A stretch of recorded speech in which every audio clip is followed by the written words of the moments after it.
అందరికీ నమస్కారం. ఇప్పుడే అందిన వార్త. జగన్ కన్నుమూత, పోలీసుల ఎన్కౌంటర్. ఈ విషయాలన్నీ తెలుసుకునే ముందు వీడియోను పూర్తిగా చూడండి. అప్పుడే మీకు పూర్తిగా అర్థమవుతుంది. అదేవిధంగా చాలామంది సబ్స్క్రైబ్ చేసుకోకుండా వీడియోను చూస్తున్నారు. దయచేసి సబ్స్క్రైబ్ చేసుకోండి. సబ్స్క్రైబ్ చేసుకోవడం వల్ల నేను చేసే ప్రతి వీడియో అప్డేట్ మీకు ముందుగానే నోటిఫికేషన్ రూపంలో వస్తుంది.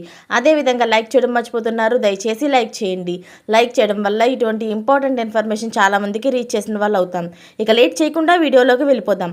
మంగళవారం ఛత్తీస్గఢ్లో దంతేవాడ, బీజపూర్ జిల్లాల్లో సరిహద్దులోని అటవీ ప్రాంతాల్లో భారీ ఎన్కౌంటర్ జరిగింది. ఈ ఎన్కౌంటర్లో 9 మంది మావోయిస్టులు మృతి చెందారు.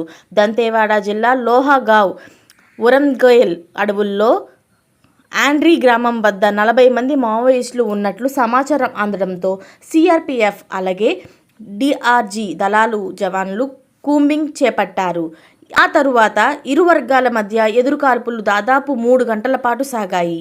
అనంతరం బలగాలు ఘటనా స్థలంలోని పరిశీలించగా 6 మహిళలు సహా 9 మంది మావోయిస్టులు చనిపోయినట్లు తేలింది.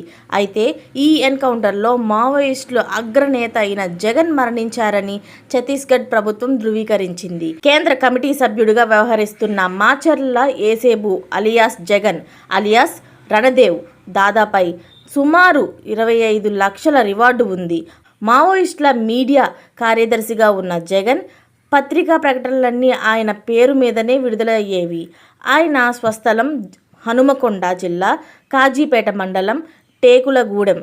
జగన్ 1980లో మావోయిస్టు ఉద్యమంలో చేరి కీలక బాధ్యతలు చేపట్టారు.